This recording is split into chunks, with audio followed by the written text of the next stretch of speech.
महाकुंभ में मुसलमानों पर प्रतिबंध, ऐसा कैसे? हम एक सेकुलर डेमोक्रेसी में रहते हैं। हमारा कॉन्स्टिट्यूशन हर धर्म मत मजहब को बराबर मानता है। मुसलमानों को कुंभ आने से रोकना गलत है, अनडेमोक्रेटिक है, अनकॉन्स्टिट्यूशनल है, राइट विंग की दादागिरी है। अरे भाई रुको जरा, सब्र करो, पूरी बात तो समझ लो, फिर सही और गलत का जजमेंट देना। मैं सिर्फ 5 सवाल पूछूंगा, अगर एक का भी जवाब हां में आ गया तो मैं खुद सरकार को चिट्ठी लिखूंगा कि सभी मुसलमान भाइयों बहनों को आदर के साथ कुंभ में आने दिया जाए। मेरे सवाल सुनो। क्या इस्लाम मूर्ति पूजा में विश्वास करता है? समुद्र मंथन से निकला हुआ अमृत प्रयागराज में छलक गया था, क्या इस थ्योरी को मुसलमान मानते हैं? क्या गंगा यमुना सरस्वती के त्रिवेणी संगम का इस्लामिक लिटरेचर में कोई महत्व है? क्या मुसलमान मानते हैं कि नागा साधुओं के दर्शन से जन्मों के पाप कट जाते हैं? मकर संक्रांति और मौनी अमावस्या का कोई जिक्र क्या इस्लाम में है? 5 सवाल, एक जवाब नहीं।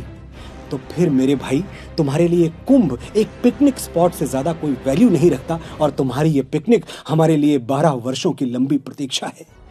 उम्र की ढलान पर खड़े हमारे बड़े बुजुर्गों की प्रार्थना है, जो भगवान के सामने हाथ जोड़कर रोज यही दोहराते रहे, प्रभु बड़ा भरपूर जीवन दिया तुमने, बस कुछ दिन और जी लेने दो, अपनी आंखों से अंतिम बार महाकुंभ देख लें, मकर संक्रांति का गंगा स्नान कर लें, फिर हंसते हंसते तुम्हारे चरणों में आ जाएंगे।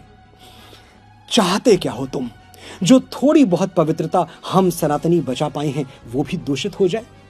देखे हैं हमने वो वीडियोस, खाने की चीजों में क्या क्या गंदगी मिलाई जा रही है और कौन मिला रहा है। हमारे बाबा थे, 90 साल की उम्र में भी अपना खाना खुद बनाते थे। घर में 4 बहुएं थीं, कहती हम बना दें बाबा, अलग चूल्हे पर बना देंगे। बाबा हंस के कहते नहीं बिटिया, किसी और के बनाए हुए पर विश्वास नहीं होगा, मन तभी मानेगा जब खुद बनाएंगे। ऐसा पवित्र और सैद्धांतिक जीवन जीने वालों को मरते मरते क्या हम किसी का जूठा खिला दें?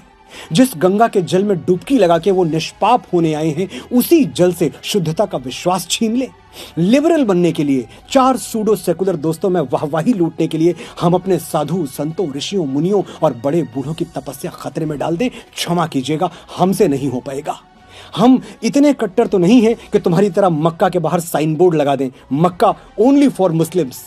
लेकिन कुछ बातें बिना साइन बोर्ड लगाए भी समझ लेनी चाहिए। जैसे हम समझते हैं कि मक्का मदीना सिर्फ मुसलमानों का पवित्र स्थल है, इसलिए हमने कभी नहीं कहा कि मस्जिद अल हरम के दरवाजे सनातनियों के लिए भी खोल दिए जाएं। तुम क्यों जिद कर रहे हो भाई? और तुम्हारी जिद हमारे बच्चों को मिसगाइड कर रही है, एक पूरी पीढ़ी गुमराह हो रही है। 33 कोटि देवी देवता हैं हमारे पास, लेकिन हम चादर चढ़ाने दरगाह पहुंच जाते हैं। हमारे डीएनए में गलत डेटा ट्रांसमिट कर दिया गया है। शिवलिंग पर जल चढ़ाना मतलब अंधविश्वास, सुपरस्टिशन, और दरगाहों पर चादर चढ़ाना मतलब एब्सोल्यूट साइंस। हिपोक्रेसी की भी सीमा होती है। लेकिन ये जो गुमराह हो गए हैं, ये भी हैं तो हमारे अपने ही। हम इनको तब तक समझाएंगे जब तक ये समझ नहीं जाएंगे। और तुम सिर्फ 45 दिन रुक जाओ मेरे भाई, 13 जनवरी से 26 फरवरी तक। फिर कौन रोक रहा है तुम्हें, और तुम कहां रोकने से मानोगे?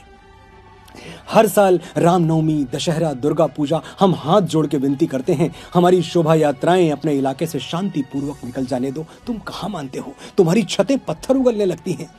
लेकिन महाकुंभ दुर्लभ है, ये अवसर हमें अगले 12 साल तक नहीं मिलेगा, इसलिए ना हम कोई चांस लेंगे और ना किसी की सेकुलर बकवास सुनेंगे। सनातन की सुरक्षा सिर्फ हमारे साधु संतों की जिम्मेदारी नहीं है। हम 100 करोड़ हिंदू सनातन के सिपाही हैं, और हम सिपाहियों ने प्रतिज्ञा ली है 45 दिनों तक तुम्हें त्रिवेणी संगम पर पांव नहीं रखने देंगे। हमारी प्रतिज्ञा का मान रख लो, वरना ये तो जानते ही हो कि अगर हम छत्रपति शिवाजी महाराज के वंशजों ने अपने जुड़े हुए हाथ खोल दिए तो औरंगजेबों को भागने के लिए जमीन कम पड़ जाएगी। सोया हुआ सनातन चैतन्य है, सजग है। वो वक्त कुछ अलग था, ये वक्त कुछ अलग है। जय महाकुंभ, जय संत समाज, हर हर महादेव।